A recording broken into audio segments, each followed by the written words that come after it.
Oh man, boys.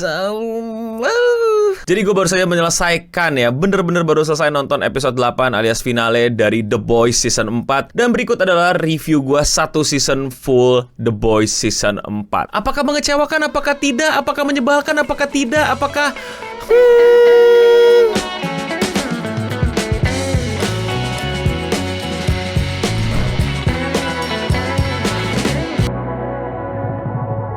The Boys adalah salah satu series yang sangat-sangat gue ikutin. Udah banyak banget series ada di dunia ini. Dan yang bener-bener bisa mencuri perhatian gue itu adalah The Boys. Dan gue nontonin sampai sekarang. Gue gak mau ketinggalan, gue gak mau kena spoiler. Makanya setiap itu tayang gue harus segera buruan nonton. Kayaknya gue emang udah fanboy banget lah sama The Boys. Tapi bukan berarti kalau gue fanboy gue gak bisa memberikan kritikan terhadap apa yang gue saksikan. Seperti yang tadi gue udah singgung, ini full review season ya. Season 4 menurut gue gimana. Dan kalau kalian mau lihat first impression gue, kalian tonton dulu video gue yang thumbnailnya kayak gini. Jadi kalian bisa ngeliat bedanya. Dan mungkin ada, wah lu tadi bilang gini terus lu bilang gini, no. Ya karena itu first impression dan sekarang full season. Jadi mungkin aja pendapat gue bisa jauh berbeda dari sebelumnya. So langsung aja ke inti pembahasan season 4 gimana? Nggak lebih bagus daripada season 2, tapi jauh lebih bagus daripada season 3. Kenapa? Mari gue bongkar. Jadi gini, season 4 dimulai dengan sesuatu premis yang menurut gue sangat membuat gue itu tertarik untuk nonton season 4 adalah munculnya Sage. Seorang superhero yang punya brain itu bener-bener bagus, bener-bener mikir, bener-bener strategize banget. Yang selama ini adalah selalu menjadi kekurangan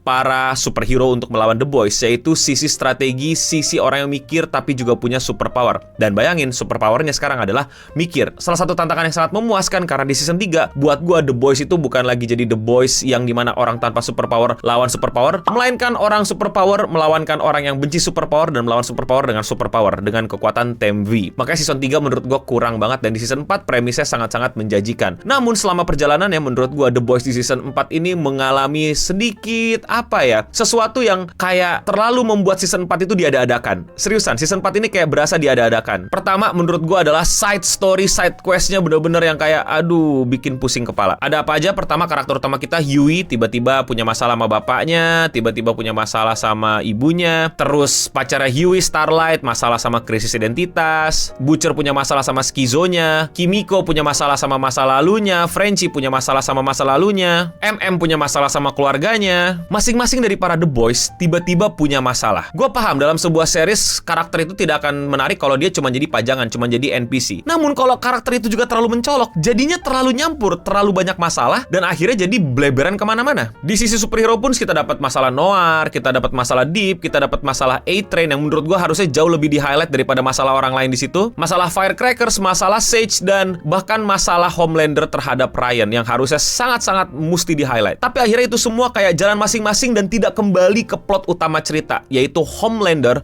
versus The Boys. Ini semua kayak, oke, kita mau bikin karakter kita ini up dan kita pengen bikin dia lega. Ayo kita kasih masalah dan habis itu kita kasih solusi. Dan kebetulan solusinya ada selama perjalanan. Itu buat gua cukup mengganggu. Seperti contoh masalah Starlight sama krisis identitasnya. Diselesaikan dengan ada shapeshifter yang kebetulan sekali menjadi salah satu amunisi dari para superhero untuk melawan The Boys. Huey itu masalah dia sama keluarga itu bener-bener diada-adain menurut gue. Tiba-tiba ada, padahal season 3, season 2 kayak udah selesai di season 1 menurut gue, yaitu bapaknya ya udah gitu loh. Diada-adain dong. Dan kebetulan banget nih lu gak bisa move on dari masa kecil lu nih. Ya jadi ayo bapaknya gue bikin stroke, terus tiba-tiba emaknya datang. Terus tiba-tiba bapaknya bisa disepir, bisa nge-glitch kayak The Flash tembus-tembus tembok. Kebetulan banget nih si MM punya masalah. Soalnya ternyata suami barunya istri lamanya MM itu adalah salah satu pendukung Homelander gitu. Kebetulan banget nih dijadiin tumbal buat digebuk palanya. Everything is just kebetulan yang oh ya, kebetulan banget nih Kimiko gak bisa move on dari masa lalunya. Tiba-tiba banget. Dan tiba-tiba banget juga kumpulan teman-temannya yang dulu sempat satu geng muncul gitu. Kayak kebetulan banget. Our French guy tiba-tiba gak ada masalah sama hidupnya, baik-baik saja. Terus tahu-tahu ada mantan pacarnya datang jadi bagian dari Starlighter. Kebetulan banget. Like, again, it's all about kebetulan. Dan kalau lu sadar, gara-gara itu akibatnya, lu rasain gak bahwa Homelander di The Boys season 4 itu menurut gue berasa jadi kayak cameo doang. Dia bener-bener cuma dapat peran di scene balas dendam dia ke para profesor, dokter, dan tester laboratorium di waktu dia kecil. That is his episode. Setelahnya dia cuma dibutuhin kayak, ayo dong marah dong, ayo dong stres dong, ayo dong tiba-tiba snap dong gitu. It's not going anywhere. It's just there. Kayak patung yang hanya dibutuhkan untuk sebuah plot biar ceritanya makin menarik. Terus kayak iya, Homelander ini gak konsisten. Dia tetap pengen berkuasa tapi ini segala macam. Yang tadinya gue pikir dia punya semacam revelation baru yang dimana dia gak mau mengurung Ryan, gak mau maksa-maksa Ryan karena dia belajar gitu, karena dia selama ini dipaksa gitu, dan dia gak mau Ryan merasakan kepedihan yang dia rasakan gitu. Dia pengen Ryan menjadi sesuatu yang lebih dari sekedar dia. Terus dia bilang, Ryan, aku gak bakal nyuruh-nyuruh kamu lagi, kamu lakuin apa yang kamu mau. Nah, dari situ kan harusnya jadi ada kedekatan ya Ryan sama Homelander, karena si Ryan belajar gitu gimana caranya. Oh ya, lu boleh berbuat baik gitu, tapi berbuat baiknya Ryan akhirnya di semacam quote-unquote manipulasi karena dia punya bapak yang super power dan dia juga punya super power. Jadi orang-orang selalu ngikutin pembuatannya, yang waktu si direkturnya itu ditampar-tamparin sama asistennya gara-gara ngelakuin batasan antara flirting dan harassment. Terus tiba-tiba dia minum. Itu scene buat gue udah dapat banget. Udah konsisten di situ. Homelandernya tiba-tiba jadi nge-snap lagi, renggang lagi dengan Ryan. Begitu juga dengan Butcher, deket sama Ryan renggang lagi, deket sama Ryan renggang lagi. Cuman buat endingnya akhirnya Ryannya ujung-ujungnya nge-snap juga dan Butcher ikut nge-snap juga. Episode terakhir menurut gue adalah puncak dari dimana mereka terlalu sibuk sama karakter samping dan mereka lupa sama karakter utamanya, yaitu bagaimana pertarungan antara Butcher dan Homelander, dualisme antara si anti superhero dan yang paling anti manusia, dan malah membuat mereka menjadi karakter yang paling lemah dan kurang berdampak sama cerita, dan ujung-ujungnya cuma jadi Deus Ex Machina. Gimana kita lihat di sisi Butcher tiba-tiba yang kayak wow, surprise dia pakai kekuatan super untuk matiin Newman, yang dimana kekuatan supernya adalah skizo dari temennya itu, tapi ya itu semacam imajinasinya aja, tapi dia jadi punya semacam kendali terhadap tumornya. Itu aja nggak konsisten menurut gue. Oke, lu kan udah dikuasain nih sama si siapa namanya, ya itulah si Walking Dead itulah. Terus di situ malah cuman bunuh Newman, yang dimana di situ ada anaknya. Ada juga superhero lain kayak Kimiko, ada Starlight, tapi nggak ikut dibunuh. Maksud gue gini, oke, kalau Kimiko sama Starlight nggak dibunuh karena takut Huey-nya patah hati atau apa, walaupun itu agak kentang ya udahlah. Tapi anaknya si Newman kan juga subs, tapi dibiarin gitu aja. Oh, karena gue nggak bagi dua tubuh anak kecil, kayak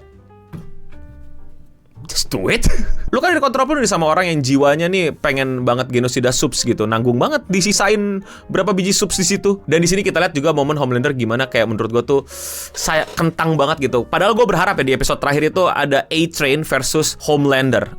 Ada pertarungan yang kalau banyak di TikTok lewatin tuh, itu kan kayak apa, The Eternal Marvel gitu loh, bagaimana yang super power lawan yang super speed. Tapi ternyata tidak, di sini Homelander cuman ngamuk-ngamuk, duduk, sedih, kesel, ya udah gitu lagi, terus tiba-tiba diselamatin sama Sage. Iya, ini semua part of my plan. Ya lu kick gue, tapi sebenarnya ini part of my plan. Itu buat gue unhinged. Super buat gue kayak, hah? What? It's not kayak buat gue kayak, oh, it's all of your plan, genius. Wow, wadaw, bravo. Enggak, gue malah kayak, hah? Enggak banget. Ini kayak tiba-tiba orang ngambil kredit dari sesuatu yang dia selama ini nggak perbuat. Nggak berasa aja buat gue kalau ini adalah perbuatan Sage untuk menyelamatkan Homelander atau rencana plan besarnya atau lain-lainnya. Dialognya juga jadi kayak tiba-tiba datang aja gitu, kayak, oh ya ini semua part of my plan gitu. Kayak enggak bro, lu bukan dia bro. Lu bukan Aizen, beneran deh. Enggak, lu beda rasanya sama Aizen, men. Beda banget. Belum lagi dengan klise-klise yang menurut gue terlalu klise lah dalam sebuah series. Tiba-tiba ya itu Frenchie masuk penjara itu. Terus tiba-tiba dikeluar lagi tuh.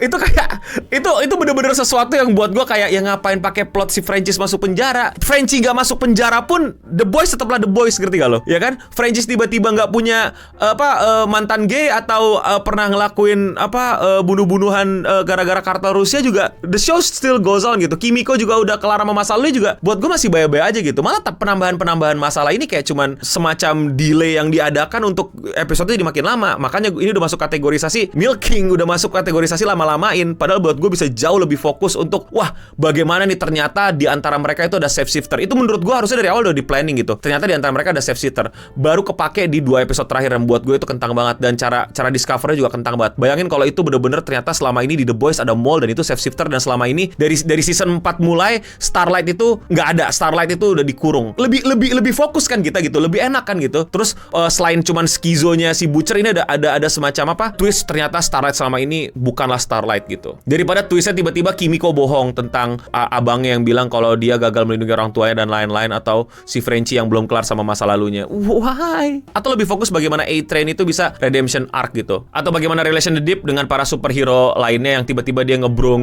sama Noir. And then boner.